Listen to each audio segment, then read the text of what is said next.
नमस्कार प्रिय विद्यार्थियों, आज की क्लास में हम BA second semester political science का पांचवा जो चैप्टर है बच्चों, पांचवा आपका जो यूनिट है, इसको आज हम पूर्णतः कंप्लीट करा रहे हैं। इससे बनने वाले बच्चों जितने भी समस्त आपके लिखित वाले क्वेश्चन हैं, सबसे पहले हम उनको कराएंगे। उसी के बाद में जितने भी एमसीक्यू आपके क्वेश्चन होंगे बच्चों, उनको भी साथ में हम करा देंगे, क्योंकि बहुत सारे विश्वविद्यालय एमसीक्यू और बहुत सारे यूनिवर्सिटी लिखित भी पेपर कराते हैं। तो हमारी क्लास रिटन प्लस एमसीक्यू दोनों के लिए रहेगी, ठीक है। और इसकी मैंने जो है बच्चों प्ले लिस्ट ऑलरेडी क्रिएट कर दी है। वीडियो के डिस्क्रिप्शन आपको प्ले लिस्ट का आपको लिंक मिल जाएगा। अब जाकर किसकी सारी जो है क्लासें आप देख सकते हैं, चैप्टर वाइज मॉडल पेपर को भी देख सकते हैं, जो कि मैंने ऑलरेडी करा रखे हैं।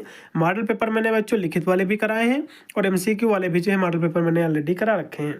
तो चलिए करना ज़्यादा समय गवाते हुए सीधे आज की क्लास के माध्यम से BA second semester political science का जो पाँचवा चैप्टर है, इसको आज हम कंप्लीट कराएंगे। ये बच्चों पॉलिटिकल साइंस का पांचवा चैप्टर है। पेपर का नेम आपका है political theory and concept. Paper का आपका नेम है। यूपी के सभी विश्वविद्यालय का सिलेबस बच्चों सेम है, यही आपको पढ़ना है।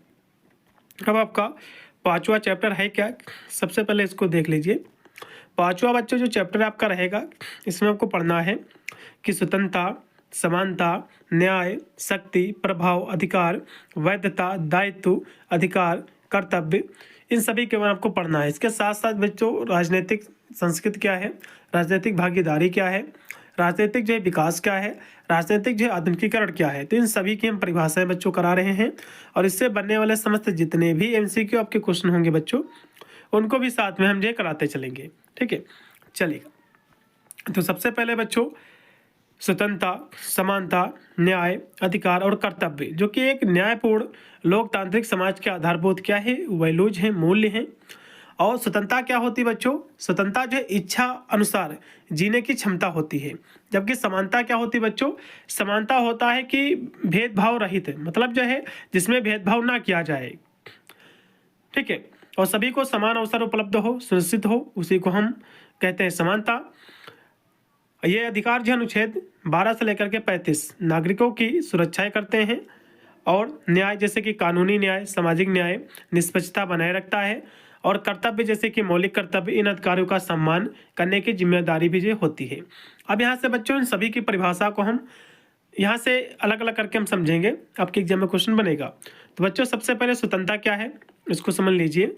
तो व्यक्ति को अपनी इच्छा अनुसार, व्यक्ति को अपने इच्छा अनुसार निर्णय लेने, कार्य करने, सोचने, अभिव्यक्ति करने और जीने की क्षमता को हम स्वतंत्रता कहते हैं। मतलब जो स्वतंत्रता का मतलब होता है बच्चों कि व्यक्ति जो किसी के दबाव में ना हो, उसका जो मन करे कर सकता है, चाहे कोई कार्य हो या फिर सोच सकता है, ठीक है। तो कोई भी कार्य कर सकता है, उसी को हम जो स्वतंत्रता कहते हैं। मतलब अपनी इच्छा अनुसार कोई भी कार्य करने में कोई रुकावट ना आती हो, उसी को हम जो स्वतंत्रता कहते हैं। उसके बाद बच्चों दूसरा इसमें जो क्वेश्चन है कि समानता क्या होती है।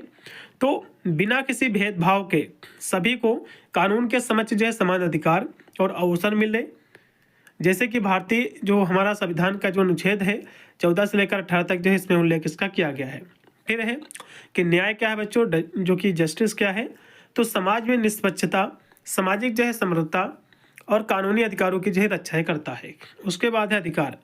तो नागरिक के रूप में राज्य के द्वारा मान्यता प्राप्त मौलिक स्वतंत्रता, जैसे कि समानता, धार्मिक स्वतंत्रता, ये सब जो अधिकार होते हैं, ठीक है। अब इसमें अगला जो क्वेश्चन था बच्चों की कर्तव्य क्या है, ठीक है। तो नागरिकों के लिए आवश्यक दायित्व है जो सामाजिक व्यवस्था बनाए रखने में जो है अनिवार्य है। उसके बाद बच्चों है पावर क्या है, शक्ति क्या है। तो दूसरों के व्यवहार को नियंत्रित करने की जो क्षमता होती है उसी को हम पावर कहते हैं, शक्ति कहते हैं। सिंपल सी परिभाषा बच्चों। अगला भी इसमें क्वेश्चन था कि वैधता क्या है। वैधता क्या है बच्चों, सरकार या कानून को लोगों की आम सहमति, स्वीकृति, जो शक्ति को जो है आधार बनाती है, फिर अधिकार उसका बनाती है, इसी को हम वैधता कहते हैं। उसके बाद है प्रभाव। तो विचारों या कार्यों के माध्यम से दूसरों को प्रेरित करने की जो क्षमता होती है उसी को हम प्रभाव कहते हैं। फिर है दायित्व। तो अधिकारों के साथ आने वाली नैतिक या कानूनी जो जिम्मेदारी होती है उसका हम दायित्व कहते हैं, ठीक है। तो ये सभी अवधारणाएं बच्चों एक दूसरे से जुड़ी हुई हैं। उदाहरण के लिए जैसे कि अधिकार और कर्तव्य एक ही जो कि सिक्के के दो पहलू हैं, और मेरे अधिकार आपके कर्तव्य हैं और मेरे कर्तव्य आपके अधिकार है। एक जो है स्वस्थ लोकतंत्र में न्याय, समानता ही स्वतंत्रता को सार्थक जो है बनाते हैं। तो इस तरह से आपको लिखना है। अब यहाँ से बच्चों कुछ और भी क्वेश्चन थे जो कि राजनीतिक संस्कृति क्या है, राजनीतिक भागीदारी क्या है, राजनीतिक विकास क्या है, राजनीतिक जो है आधुनिकीकरण क्या है, तो इनके भी क्वेश्चनों को समझ लीजिए। ठीक है, तो राजनीतिक विज्ञान के 4 जो स्तंभ हैं किसी भी देश की राजनीतिक व्यवस्था को समझने के लिए अत्यंत महत्वपूर्ण है ये, और ये आपस में जो है जो कि एक दूसरे से काफ़ी गहराई से जो जुड़े हुए हैं। तो इन चारों को हम यहाँ से एक एक के माध्यम से समझेंगे, परिभाषाओं के माध्यम से। तो सबसे पहले राजनीतिक जो कल्चर, तो यह किसी समाज के लोगों के जो मूल्य होते हैं, जो विश्वास होते हैं, जो भावनाएं होती हैं, जो दृष्टिकोण होते हैं, उसका समूह होता है जो राजनीति के प्रति उनके व्यवहार को निर्धारित जो करता है, उसी को हम राजनीतिक जो कल्चर कहते हैं। इसके हम समरी की बच्चों बात करें तो जैसे कि राजनीतिक जो कल्चर है बच्चों, इसमें जो है लोग राजनीति के बारे में क्या सोचते हैं, क्या महसूस करते हैं। आप ऐसे भी समझ सकते हो कि जो राजनीतिक की जो कल्चर होती है, जैसे कि इलेक्शन होने वाला होता है तो काफ़ी जो है नेता वगैरह रैली करते हैं। ठीक है, तो जनता क्या महसूस करती है कि कौन सा नेता अच्छा है, किसको वोट दिया जाए, तो इसी को बच्चों हम राजनीतिक कल्चर कहते हैं। ठीक है, और भी यहाँ से लिखा हुआ है। इसके हम प्रकारों की बच्चों बात करें तो सिडनी जो कि वर्बा और ग्रेबियन आमंड, इन्होंने जो इसके 3 प्रकार जो बताए हैं राजनीतिक कल्चर के। पहला बताया है संकीर्ण, जहां लोग जो है राजनीति से अनजान होते हैं। दूसरा इन्होंने बताया है अधीनस्थ, जहां लोग जागरूक तो हैं पर केवल आज्ञा जो है पालन करते हैं। तीसरा बताया है भागीदारी, तो जहां लोग सक्रिय रूप से राजनीति में हिस्सा लेते हैं, इसी को हम भागीदारी कहते हैं। तो इसको 3 भागों में बांटा है कुछ विद्वानों ने। फिर इसमें जो दूसरा क्वेश्चन था कि राजनीतिक बच्चों भागीदारी क्या है, अभी मैंने आपको राजनीतिक कल्चर के बारे में बताया है।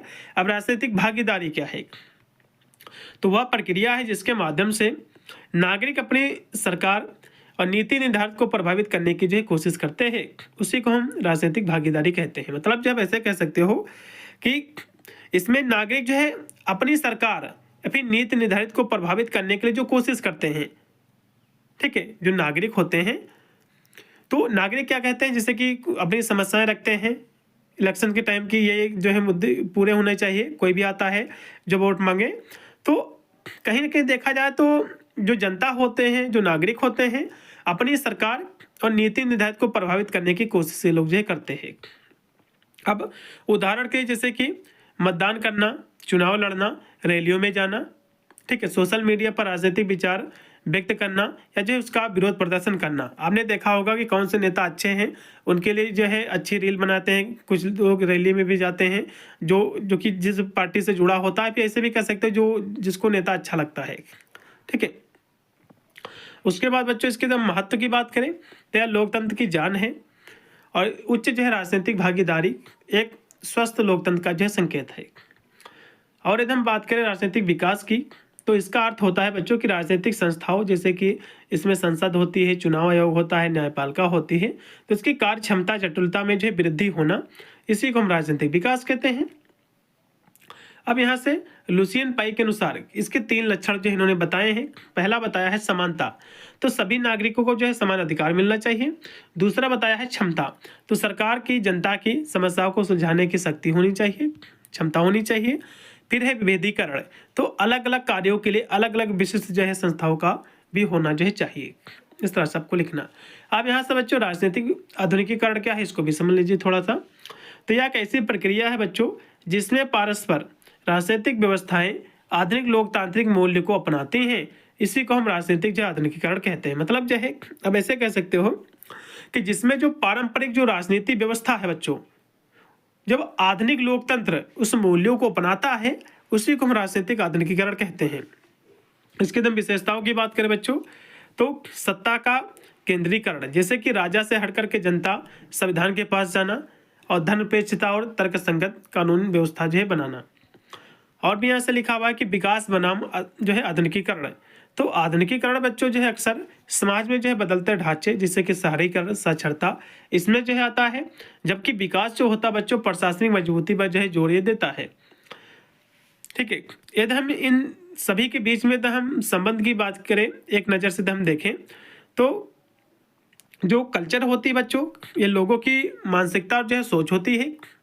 जबकि भागीदारी का मतलब होता है कि लोगों का सक्रिय कार्य जो है व्यवहार करना। ठीक है, विकास का मतलब होता है कि राजनीतिक जो संस्थाएं हैं उनकी जो है मजबूती होती है कि कितना डेवलप हुई हैं। और आधुनिकीकरण का मतलब होता है बच्चों की व्यवस्था का आधुनिक और जो है तर्कसंगत होना, उसको हम आधुनिकीकरण कहते हैं। तो इतनी ही बच्चों जो कि लिखित वाले आपके क्वेश्चन थे जो कि मैंने आपको कराए। अब यहाँ से इससे बनने वाले जितने भी एमसीक्यू क्वेश्चन बच्चों उनको भी हम साथ में करा रहे हैं, तो उनको भी देख लीजिए, क्योंकि कानपुर विश्वविद्यालय, डीडीयू गोरखपुर विश्वविद्यालय, आगरा विश्वविद्यालय, एमजेपीआरवी बरेली विश्वविद्यालय, एमजेक्यूवीपी और भी बहुत सारे विश्वविद्यालय जो कि एमसीक्यू का पेपर कराती हैं। तो सभी विश्वविद्यालय के लिए महत्वपूर्ण क्लास बच्चों हमारी रहेगी। ठीक है, तो सभी विद्यार्थी एमसीक्यू के क्वेश्चनों को भी देख लीजिए जल्दी से। ये क्वेश्चन मैंने आपको कराए हैं, तो इन सभी अवधारणाओं के जो कि अलग अलग विचारक हैं, तो यहाँ से विचारक को भी सबसे पहले देख लीजिए, फिर हम इसे एमसीक्यू कराएंगे, क्योंकि एमसीक्यू आपके यहाँ से बनेंगे। जैसे कि स्वतंत्रता की जो अवधारणा बच्चों जो है, जो कि जेएस मिल के द्वारा दी गई है बच्चों, ये कहते हैं कि व्यक्तिगत स्वतंत्रता और जो अभिव्यक्ति की स्वतंत्रता की वकालत की इन्होंने, और व्यक्तिगत स्वायत्तता के महत्व पर भी जो है इन्होंने जोर दिया है। फिर है समानता के जो है, इसकी अवधारणा बच्चों जॉन रॉल्स ने दिया है। ठीक है, इन्होंने न्याय के सिद्धांतों को निष्पक्षता के रूप में प्रस्तावित किया, और जिसमें शामिल है अवसर की समानता का विचार। फिर है न्याय, तो न्याय का सिद्धांत जो कि अवधारणा है बच्चों प्लेटो के द्वारा दी गई। इनकी एक पुस्तक है बच्चों द रिपब्लिक, इसमें जो है न्याय की प्राकृत का अन्वेषण इन्होंने किया, और व्यक्तिगत और सामाजिक जो कि समन्वय पर भी जो है जोर इन्होंने दिया। अब यहाँ से बच्चों अगली जो अवधारणा है शक्ति है, जो कि मैक्स वेबर इस अवधारणा को दिया है। इन्होंने बताया है कि शक्ति को किसी व्यक्ति या समूह की क्षमता के रूप में जो परिभाषित किया प्रतिरोध के बावजूद भी वे अपनी इच्छा जो है पूरी कर लेते हैं। फिर है प्रभाव, जो कि अवधारणा है बच्चों जो कि रॉबर्ट सियाल्डनी ने दिया इसको है। ये बताते हैं कि पारस्परिकता और जैसे प्रभाव के सिद्धांतों की पहचान सामाजिक प्रमाण अनुनय के संदर्भ में है। फिर है अधिकार का सिद्धांत, जो अवधारणा है बच्चों मैक्स वेबर ने दिया है। ये कहते हैं कि अधिकार के तीन जो है प्रकार के इसको जो वर्गीकृत किया गया है, एक है पारंपरिक, दूसरा है कानूनी, तीसरा है तर्कसंगत। ठीक है, और जो कि करिश्माई, तो मतलब जो है कानूनी जो पारस्पर है, कानूनी और जो है तर्कसंगत, दोनों एक ही है। और जो है करिश्माई, इसको तीन भाग जो कि प्रकार इसके बताए हैं। फिर है जो कि वैधता की अवधारणा बच्चों जॉन लॉक ने दिया है, जो कि समझौते की स्थापना में सहमति के महत्व पर इन्होंने जो है जोर दिया है, सरकार की वैधता पर। फिर है दायित्व की जो अवधारणा है बच्चों इमैनुअल कांट ने इसकी अवधारणा को दिया है, और इसमें इन्होंने बताया कि तर्कसंगत सिद्धांतों पर आधारित नैतिक कर्तव्यों के लिए तर्क दिया, और श्रेणीबद्ध अनिवार्यता पर इन्होंने भी जो है काफ़ी जोर दिया। फिर है अधिकार का जो अवधारणा बच्चों जॉन लॉक ने दिया है, और कर्तव्य की अवधारणा बच्चों इमैनुअल कांट ने दिया है। उसके बाद है राजनीतिक जो संस्कृत है, जो कि इसकी अवधारणा जो बच्चों दिया है ग्रेबियल आलमंड और जो है सिडनी जो कि वर्मा ने दिया है। फिर है राजनीतिक भागीदारी, जो कि सिडनी वर्मा ने इसकी अवधारणा को दिया है। राजनीतिक विकास की अवधारणा बच्चों सैमुअल जो कि हार्टिंगटन ने दिया है। राजनीतिक आधुनिकीकरण की जो अवधारणा बच्चों मार्टिन ने दिया है। तो ये थी अवधारणाएं बच्चों, इससे कुछ जो कि एमसीक्यू क्वेश्चन आपके बनेंगे, इसलिए मैंने जो यहाँ से करा दिए हैं। अब यहाँ से बच्चों सभी विद्यार्थी अपने एमसीक्यू क्वेश्चनों को देख ले।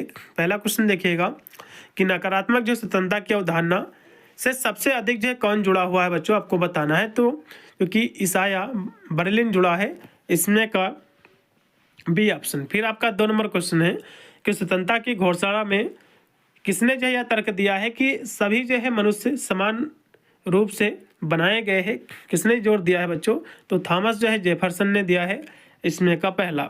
फिर है 3 नंबर क्वेश्चन कि न्याय के लिए एक विचार प्रयोग के रूप में अज्ञानता का पर्दा किसने जो है प्रस्तावित किया है, तो जॉन रॉल्स ने, इसमें का पहला।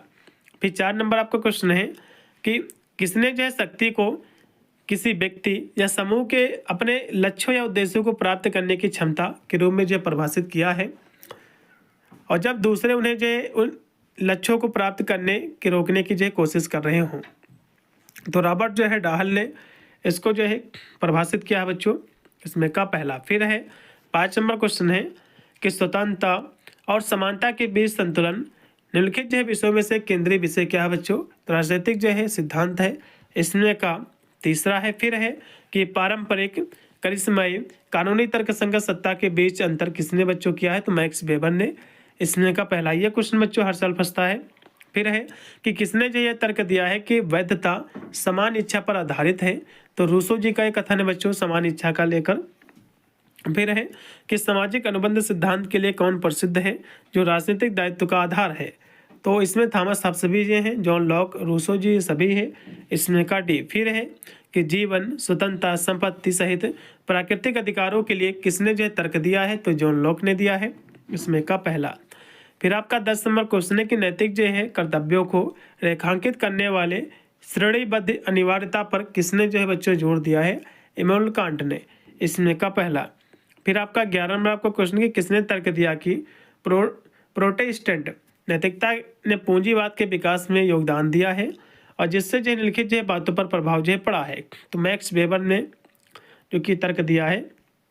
फिर है कि संयुक्त राष्ट्र अमेरिका में राजनीतिक भागीदारी का विश्लेषण करते हुए डेमोक्रेसी इन अमेरिका, ये जो है किसने लिखा है बच्चों इस पुस्तक को, तो कहोगे इसको जो लिखा है बच्चों लेक्सिस डी टोकेविले ने लिखा है, टोकेविले ने। इसमें का बच्चों पहला।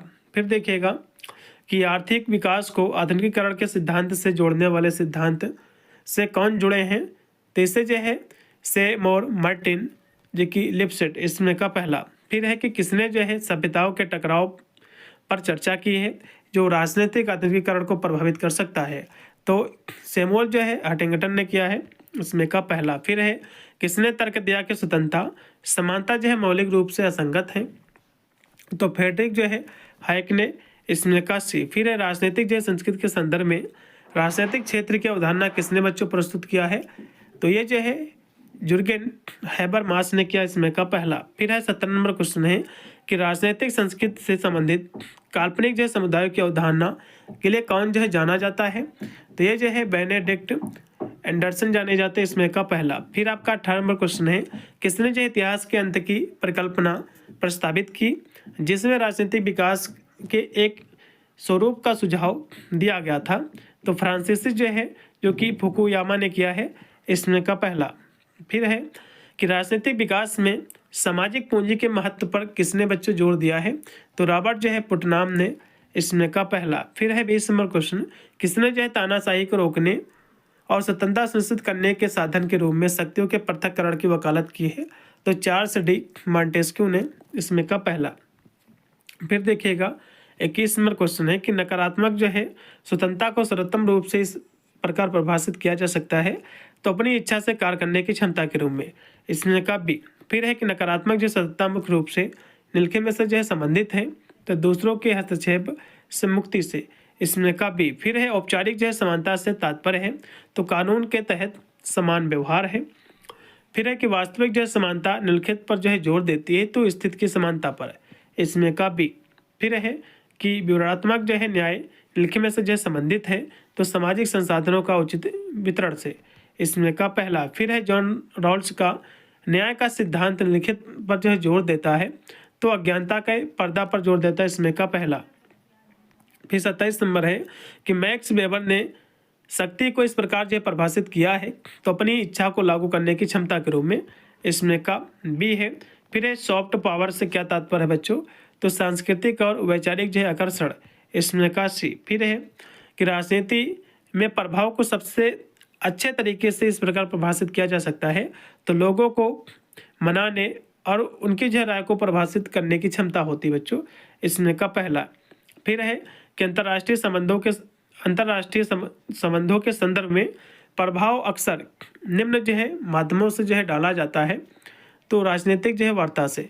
इसमें का बी। फिर है कि मैक्स वेबर के अनुसार वैध अधिकार निम्नलिखित पर जो है आधारित है, तो परंपरा, करिश्माई नेतृत्व, ये सभी बच्चों। इसमें का डी। इसके 3 प्रकार इन्होंने बताए ही हैं। फिर है कि प्रत्यायोजित प्राधिकार से क्या तात्पर्य है बच्चों, तो उच्च अधिकारी द्वारा प्रदत्त शक्ति। फिर है कि राजनीति में वैधता की अवधारणा को सबसे अच्छी तरह से इस प्रकार परिभाषित किया जा सकता है, तो शक्ति द्वारा सत्ता की स्वीकृति। इसमें का सी। फिर है किसी सरकार की वैधता को अक्सर तब चुनौती दी जाती है जब, तो यह जो है जब बुनियादी सेवाएं प्रदान करने में विफल हो तब भी चुनौती दी जाती है, जब भ्रष्टाचार मिले तब भी दी जाती है, जब मानवाधिकार को उल्लंघन हो तभी, इस सभी रूप में। ठीक है।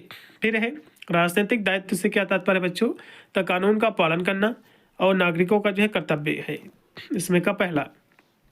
फिर है कि हाँ शक्तियों की जो है सहमति की अवधारणा निम्नलिखित में से जो है निकटता से संबंधित है तो राजनीतिक दायित्व से, इसमें का बी है। प्राकृतिक अधिकार निम्नलिखित पर जो है आधारित है तो नैतिक सिद्धांत से, इसमें का बी है। फिर है कि नागरिक अधिकार मुख्य रूप से निम्नलिखित में से जो है संबंधित है तो सरकारी दुर्व्यवहार से सुरक्षा से है। फिर है कि 40 नंबर क्वेश्चन है कि नागरिक कर्तव्यों में निम्नलिखित में से जो है शामिल है तो चुनाव में जो है मतदान ये भी शामिल है, करों का भुगतान करना जो है ये सभी इसमें का बच्चों डी। फिर है कि राजनीति में अहिंसा का कर्तव्य निम्नलिखित में से जो है संदर्भित करता है तो दूसरों को हानि पहुंचाने से बचाने का कर्तव्य इसमें का दूसरा। फिर है कि राजनीतिक संस्कृति को अच्छी तरह से इस प्रकार परिभाषित किया जा सकता है बच्चों तो वे दृष्टिकोण हैं, विश्वास है और जो है मूल्य जो राजनीतिक व्यवहार को आकार देते हैं, इसमें का दूसरा। फिर है एक सशक्त जो है सहभागी सांस्कृतिक संस्कृत वाले समाज की विशेषता इस प्रकार है तो राजनीतिक जो है प्रक्रियाओं में नागरिक की सक्रिय जो भागीदारी, उसमें का तीसरा। फिर है कि राजनीतिक भागीदारी के रूप में निम्नलिखित में से जो है शामिल है तो मतदान, राजनीतिक दल, हित जो है समूह में शामिल होना, है सभी बच्चों इसमें का डी। फिर है एक बहुलवादी राजनीतिक व्यवस्था की विशेषता इस प्रकार है तो अनेक हित समूह और जो है सत्ता केंद्रों की उपस्थिति होती है बच्चों। फिर है कि राजनीतिक विकास से क्या तात्पर्य होता है बच्चों तो राजनीतिक अधिकारों, राजनीतिक जो स्वतंत्रता है इसका विस्तार होना। फिर है 46 नंबर क्वेश्चन कि राजनीतिक अधिकारों की रक्षा अक्सर जो है निम्न माध्यमों से की जाती है तो इसकी रक्षा बच्चों जो की जाती है कानूनी ढांचे से, इसमें का सी। फिर है कि राजनीतिक आधुनिकीकरण में शामिल है तो सत्तावादी व्यवस्था से लोकतांत्रिक व्यवस्था में परिवर्तन, इसमें का सी। राजनीतिक आधुनिकीकरण के लिए एक चुनौती क्या है तो परिवर्तन के प्रति सांस्कृतिक जो प्रतिरोध। फिर है कि विधि के समक्ष समानता का सिद्धांत लिखने में से जो है एक मूलभूत पहलू है तो नागरिक अधिकार का है बच्चों, इसमें का तीसरा। फिर 50 नंबर क्वेश्चन बच्चों है लास्ट में कि शक्तियों का पृथक्करण एक ऐसा सिद्धांत है जिसे निम्न उद्देश्य से जो है बनाया गया है तो सत्ता के दुरुपयोग को रोकने के लिए बच्चों इसको बनाया गया है, इसमें का बी। तो ये थे बच्चों आपके 50 क्वेश्चन जो कि मैंने आपको करा दिए हैं। ये 5वां चैप्टर आपका पूर्णतः कंप्लीट हो गया है। अब हमारा अगला जो चैप्टर रहेगा बच्चों, चैप्टर हमारा 6 रहेगा। इसमें आपको पढ़ना है औपनिवेशीकरण और नव औपनिवेशीकरण, राष्ट्रवाद, सांस्कृतिक राष्ट्रवाद, वैश्वीकरण, मानवाधिकार और जो है नारीवाद, ये सब चीज़ें आपको पढ़ना है। और इसकी क्लास बच्चों हमारी कल आएगी 6 यूनिट की और इसी हम माह में इसका पूरा का पूरा सिलेबस बच्चों कंप्लीट करा देंगे। और वीडियो के डिस्क्रिप्शन आपको प्लेलिस्ट का आपको लिंक मिलेगा, आप जाकर के पिछले साल के जो मॉडल पेपर है उनको भी देख सकते हैं। इस बार की भी मैंने मॉडल पेपर चेक करा रखे हैं, जाकर के तैयारी कीजिएगा। अन्य और भी आपके जो सब्जेक्ट है उसकी भी क्लासें हमारी स्टार्ट हैं और कंप्लीट भी हो चुकी हैं। तो सारी क्लासें आपको हमारे चैनल पर प्लेलिस्ट में आपको मिलेगी। अपना जो भी कोर्स कर रहे हो उसके अकॉर्डिंग जाकर के अपना जो है आप सारे के सारे सब्जेक्ट जो भी अपना सेलेक्ट कर रखे हो उसके अकॉर्डिंग आप सारी क्लास आप देख सकते हो बिल्कुल फ्री में। मिलता है वीडियो, तब तक सभी को thank you for watching this video.